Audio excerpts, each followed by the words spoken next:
there's a very interesting topic that can come up when you talk about government laws and policies and basically what rights do you have under a certain government, which is the fact that if you give people in a society certain freedoms, or really any freedom, there are going to be people who misuse that freedom, either harming themselves or potentially harming people around them. And it really does start the debate that says, well, how much should we restrict people's ability to do these things that maybe harm themselves? This could be the war on drugs. This could be, oh, here's an example. In the state of Illinois, where I live, if you ride a motorcycle, you're required to have eye protection of some sort, but you're not required to wear a helmet. Now, it is my body, it is my choice, but the question could arise, like, okay, well, what if you have a family to support?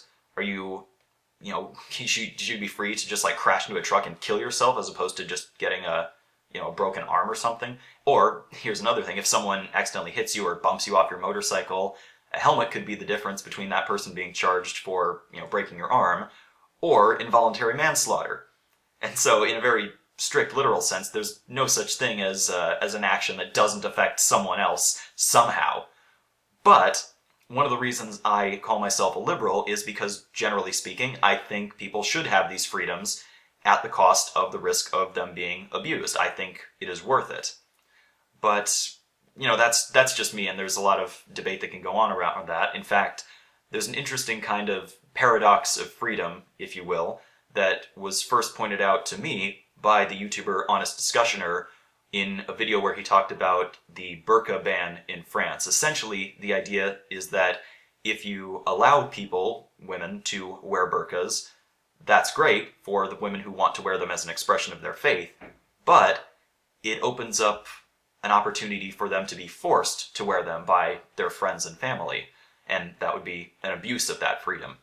Whereas, if you ban the burqa, you eliminate that kind of coercive abuse of freedom, but you also restrict women who would want to wear it because they want to express their faith. And so it creates, like I said, a kind of paradox of freedom. But as I said, ultimately, as a liberal person, I would fall on the side of giving people the freedom with the cost of the risk of people abusing it. And that's me, though, like I said. And there are a lot of people from a bunch of different walks of life who think otherwise. And it's a phenomenon that I, for this video, would like to call for your benefit, to your detriment. The idea being that we're going to very severely restrict what you can and can't do, all for your benefit, of course. Trust me, it'll work out. It's better for you that you don't have these choices. And what I wanted to do in this video, after this long, convoluted introduction, is just go through some examples that I've seen of this kind of phenomenon, for your benefit, to your detriment. Of course, there's the burqa ban in France. There was another interesting thing in the UK where, and this is from earlier this year, I don't know where this is now, but they wanted to classify genital piercings for women as female genital mutilation. Even though these women consented to having, studs put in their vagina or whatever, that's still not allowed. It's for your benefit, but to your detriment, because you don't get that choice anymore, even if you want to. Also in the UK, there's a lot of UK stuff. There was the porn ban, or just there are a lot of things that are banned in porn. The most recent was the face-sitting porn ban, which there was a very interesting protest about that.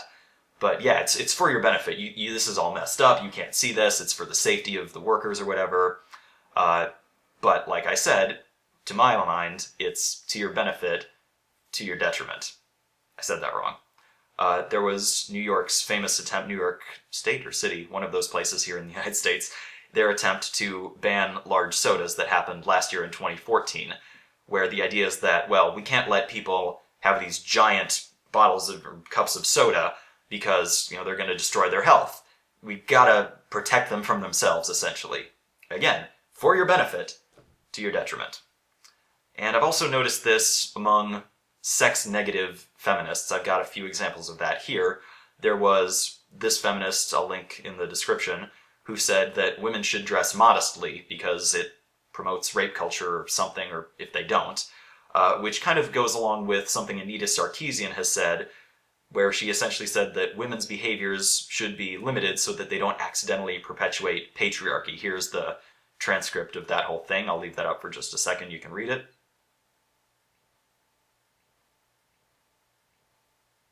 And there was another interesting news blog article. There's a lot of these news blogs nowadays.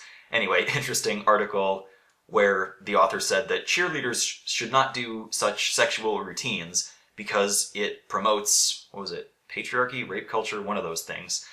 But yeah, women, you can't make your own choices. It's for your benefit, trust me. Just do everything we say and give up all your freedoms. It'll be good for you in the end, trust me.